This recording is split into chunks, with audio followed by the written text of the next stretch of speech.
Uy, finally, dumating na rin ang isa sa pinaka-powerful na F-series for 2025. This is the POCO F8 Pro. Pro pa lang to, di pa to Ultra. Pero masasabi ko sa inyo guys, sobrang mind-blowing na ang power sa itong phone na ito.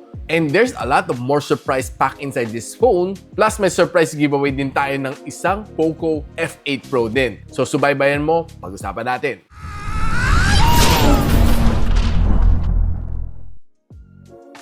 Now, the POCO F8 Pro has a very simple box. Kita natin, it's almost the same sa POCO F7 Pro, except that meron siyang bagong logo na nakaprint dito, powered by Boss. It's going to be something exciting as we move along. Pag-uusapan natin yan. And of course, buksan muna natin. One thing to notice dito sa kanya is lumipis ang kanyang box. So there's a surprise later. Tanggal natin ito. Medyo kumampal ang kanyang box. So alam na natin.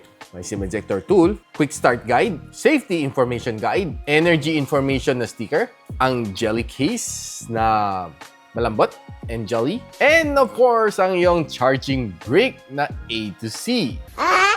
So probably medyo may kunting idea na kayo.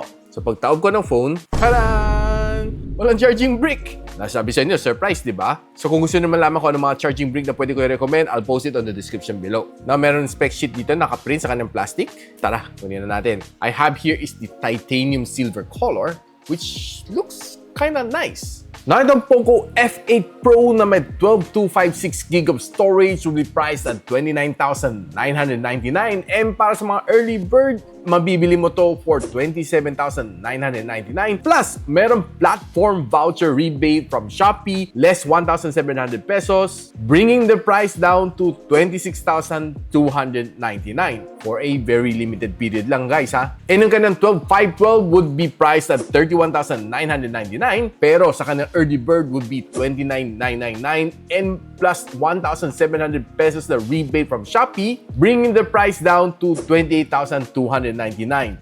Siyempre, kailangan nyo i-click the link on the description box below or just simply click the YouTube shopping link para mabili nyo to ng legit at hindi kayo ma-scam kung saan-saan pa kayo mag-click-click dyan. Paalala, malapit na Pasko, sobrang daming scammers out there. Lahat ng links na nilalagay ko, legit and official and tested ko na. Now, in terms of design, medyo lumit siya ng konti. It became more of a compact flagship. Though, hindi ko masyado pansin na lumit siya, no? Until na nabasa ko ang spec sheet. Pag hinawakan mo, saktong-saktuhan lang sa aking kamay. And something na people with smaller hands might appreciate. Ito, abot na abot natin ng keyboard from coast to coast. Sabi sa kanyang spec sheet, ang kanyang glass is it's made out of one piece of cold carved glass na process. I'm not quite sure kung anong tawag nila, no? Pero it feels good, itong kanyang likod, and matte finish siya, pero this is a glass finish. Wala siyang fingerprints, kahit anong hawak mo dito sa kanya, wala kang maging problema. Dito sa taas yun, for sure, meron. I like yung kanyang logo dito, no? Sound by Boss, which itetest natin later yung kanyang sounds. Medyo na-excite ako doon. Kasi I'm a fan of Boss pagdating sa mga home theater system. So, expect something good dito sa phone na ito pagdating sa sounds. It has aluminum side frame, so parang iPhone ang datingan niya, no? Medyo may pagka-aluminum na brush metal finish. And this one has in-screen fingerprint scanner and quite thin din ang kanyang bezels, which I like. Now, this phone is probably one of the most powerful na POCO ever. Well, probably second most powerful because the processor inside this one is the Snapdragon 8 Elite. Yung 8 Elite Gen 5 na sa POCO F8 Ultra. Now, alam naman natin ang kakayahan ng Snapdragon 8 Elite. It's very powerful, very capable pagdating sa AAA games. Kahit anong klaseng multitasking bigyan mo sa kanya, it's a breeze. Like they say, it's just a walk in the park. Video edit ng high-res is also okay. And mind you guys, nakakuha ako ng benchmark dito sa kanya sa Antutu benchmark, 3.06 million points sa Antutu benchmark version 11. And by the way guys, this phone comes together with a HyperOS 3.0 inside Android version 16. And if tama ako, this one would come together with a 3 years na major Android update. Correct me if I'm wrong. And kung gusto nyo makita ang spec sheet, eto na. And kung gusto mo makita ibang benchmark, eto na. Now, one thing that really excites me is yung kanyang battery capacity. 6,210 mAh. Bakit nga ba may 10 pang butal, no? Sana 6,200, okay na eh. May butal pang 10. Pero I'm happy na it's quite massive. Dahil carrying over from the F7 Pro, it's a 6,000 mAh. Pinalaki nila ng bahagya, which for me, it's quite significant already. Probably next time nasa 6.5 na yan. Hula ko. Now, one thing that's nice dito sa kanya, it supports fast charging at 100 watts, except that you have to find your own charging brick, which is a little bit of a bummer for me. Pero mag-recommend naman tayo on the description box below kung anong pwedeng sa inyo. And don't worry guys, hindi siya mahal yung recommend ko sa inyo. Pagdating naman sa kanya screen on time, this phone can last you almost 3 days without charging. Basta wala kayong heavy gaming throughout the day and walang heavy video editing, walang heavy video recording, walang problema ang 3 araw. In fact, nakakuha ko ng 24 hours and a half dito sa screen on time ng PC Mark battery stress test.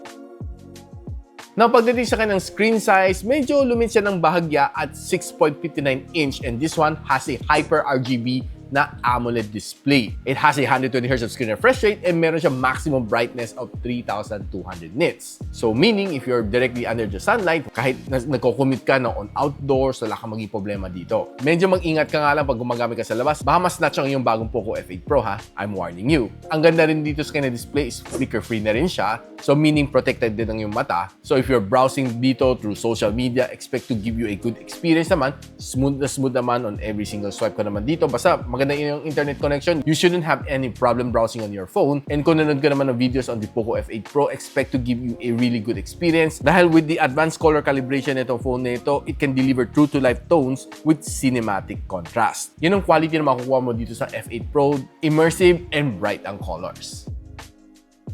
Now, ito na, pinaka-favorite part ko. Pag-usapan na natin ang speaker nitong phone nito. Ang sound nito is being co-tuned together with Boss. Alam naman natin, si Boss, yung kanyang mga home theater system is definitely world-class pagdating sa sounds. And this is by far Xiaomi's first ever na 2.1 channel acoustic sound inside a phone. It's like treating acoustic as one of its main feature. Pero take note, this is a gaming phone. Now, I did try to jam on Spotify, listening to different genre. One thing na napansin ko dito sa kanyang sound is maganda ang kanyang sound. Hindi lang basta maganda, pero parang nag-wrap around sa iyo yung sound. Parang it's very surround yung kanyang sound. Hindi lang yung just any loudspeaker from any smartphone na tutunog na blasting away from the left and from the right. Ito parang nagkakaroon ng konting surround sound. Especially pa nagkakaroon ng mga bass, mga drum beats, mafe-feel mo talaga siya eh. Yun ang siguro something na hindi mo makita on other smartphone na meron dito. Napakinggan na natin one of my favorite song from Maroon 5. Here's a sample sound with Boss. I drove for miles and wound up at your door. Now, ayan guys, hindi si Aljur ang pinalabas ko dito, si Adam Levine mismo. And honestly, yung sound niya, ang ganda, ang sarap sa tenga. It's hard for me to describe it to you. Pero yung sound niya habang tumutugtog dito sa kanya loudspeaker, mafe-feel mo medyo nanginginig yung phone, no? Yun yung binabayaran mo dito sa phone nito, yung sound by Boss. And yung tunog niya as compared sa ibang phone na tinatry natin, no? Actually, kinompare ko sa side-by-side with POCO F7 Pro. Ibang-iba ang sound nito. Very lively, very surround. And yung bass niya talaga, mafe-feel mo talaga dito. For me, definitely, it's a heck of a job dito. It's definitely a good collaboration between POCO and Boss. Now, during yung teaser video namin ni Sir Janus, and we were talking about thermals netong phone na ito. And honestly, sinabi ko sa inyo, ako na personally yung nagsabi sa inyo, no, okay ang kanyang thermals. And I will show you right now, kasi pag-usapan na natin yung gaming. 4 ang title nilaro ko dito, Call of Duty Mobile, Honor of Kings, Wuthering Waves, and si Genshin Impact. Now, pagdating sa Call of Duty Mobile and sa Honor of Kings, okay itong dalawang game na ito. Actually, very, very cool ang kanyang thermals, no. Si Call of Duty Mobile was just 39 degrees Celsius, and si Honor of Kings, surprisingly, kahit 30 minutes na naglalaro, 33 degrees Celsius pa rin siya. Which, to my surprise, I was really wondering bakit ang baba, no. Pero anyways, yun yung sinasabi ko sa inyo, malamig nga talaga siya. And the gameplay was definitely nice. Okay na okay, smooth na smooth ang graphics. Yung touch response is definitely good. Si Honor of Kings umabot ako ng 60 FPS and si Call of Duty Mobile umabot na ng 120 FPS. Both games really gave me a good gaming experience. Now, if we go up to Genshin Impact, umabot tayo ng 60 FPS, which is almost very consistent man siya sa battle, no? Kahit medyo clash na tayo, buwababa siya, mga 58-59 lang, halos negligible. And one thing to like dito sa kanya is yung kanyang sounds. Mafe-feel mo talaga iba yung tunog niya dito compare sa ibang phone na nagamit ko for gaming, kahit si F7 Pro, no, medyo malayo ang sound quality. So, I would say na medyo malayo na narating ni POCO. It gave me a better gaming experience dito, lalo lang pagdating sa sounds. So, I don't really need to put on my TWS while gaming. Gameplay was definitely smooth, wala kang mafe-feel na lags or frame drops, and umabot lang ako just 41 degrees Celsius. Pagdating sa Wuthering Waves, na-achieve din natin 60 FPS dito sa kanya. And there are times na pag nag-adventure tumatakbo ako, maabot siya ng mga around 77 FPS based sa aking FPS counter pag sinisilip ko siya. Pero pagdating naman sa heavy battles, pag nagka-clash na, bumaba siya ng mga around 57, 58, which is not too much of a big deal for me. Sobrang smooth ng gameplay din dito. Wala kang mafe-feel na frame drops talaga sa kanya. Controls is good, the sound is good, and pinakamainit na inabot niya by far is 44 degrees Celsius. Siya na yung pinakamainit among all of the games na na-try natin. So right now, pag-usapan na natin ang camera. It starts off with a 50MP na main camera sensor, which is a Sony Lighthunter 800, together with a telephoto lens which can give you up to 2.5 times optical zoom. And of course, meron din siyang ultra-wide lens. Ang kanyang camera can shoot you up to 4K and 60, and ang kanyang front-facing camera is a 20MP which can shoot you up to 1080p and 60 FPS. So right now guys, pag-uusapan na natin the photos na na-capture natin on the POCO F8 Pro. Probably one of the better ones na nagamit ko for a POCO na F-series. And eto na, pakita ko sa inyo. Now, one thing na mapapansin mo dito sa kanya, if you're on outdoor condition, maganda ang mga images na makaka-capture mo. Very sharp, maganda ang kanyang color science, and very cool lang tingnan mga photos. Like mga flowers and mga greens, medyo of the natural tone ang capture niya. Hindi siya masyado saturated, just the right amount of saturation based sa aking observation. Outdoor shots are definitely good.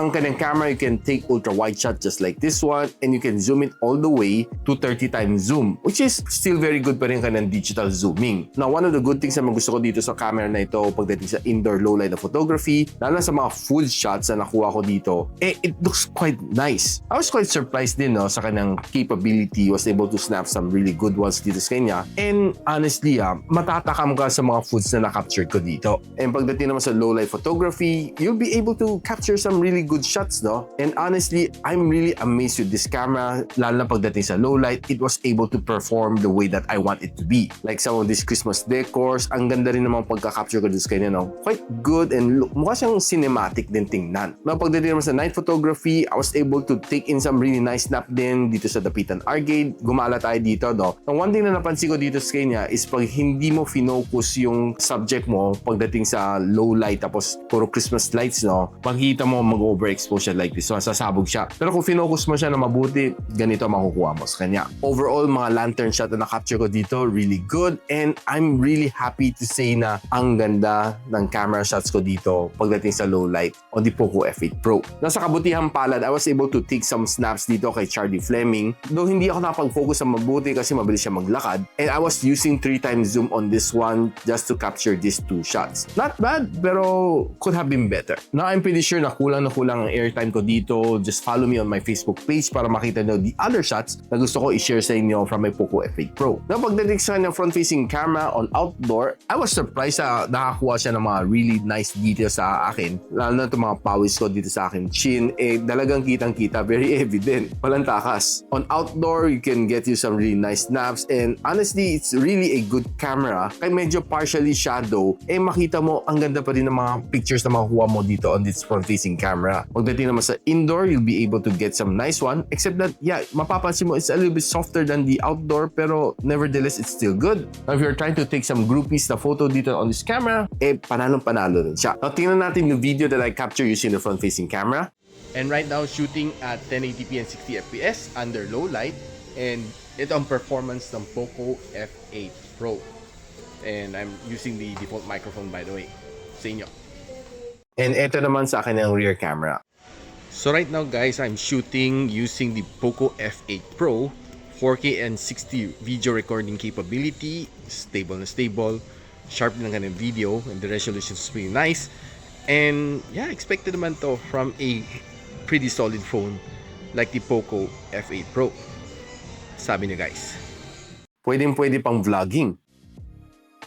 Now guys, with a phone this powerful. I think this is something that you can cash in your 13-month pay. And honestly, sobrang okay na okay itong phone na ito. Now, I'm pretty sure you're waiting just for the announcement kung how you can win this phone away from me. Very simple ang mechanics. In order to win the POCO F8 Pro away from me, ito lang kailangan niyong gawin. Subscribe to my channel, like this video, and share it sa inyong Facebook page. Number 3, comment on the comment section below kung ano ang features na nagustuhan mo dito sa POCO F8 Pro, together with the hashtag POCO F8 Pro and hashtag gadgetsidekick. And for abangan ninyo ang announcement ko kung kailan natin i-draw to phone na ito. Normally, after 2 weeks, para mabigyan ng chance sa mga viewers natin dito on this channel, I'll be drawing it on a live stream dito sa YouTube. Magpipick tayo ng mga legit na comments dito on the comment section below, pero kailangan mo present ka sa aking live stream to be eligible to win. Pag wala ka, after 2 minutes, redraw tayo until makita natin yung winner. So good luck on that. So my final parting word is sobrang halimaw tong phone na ito. Si POCO F8 Pro, kung gusto mo mas halimaw pa dito, don't forget to subscribe to my channel and hit that notification bell para ma-notify kayo once na ni-review na natin tong POCO F8 Ultra. And hanggang dito na lang muna ako, and I'll see you when you see me. Peace out. And so, ako pala si Richmond and you're watching Gadget Sidekick. Like and subscribe to my channel. Don't forget to hit that notification bell. For one of my latest uploads, click the dito. And for one of my popular uploads, click here.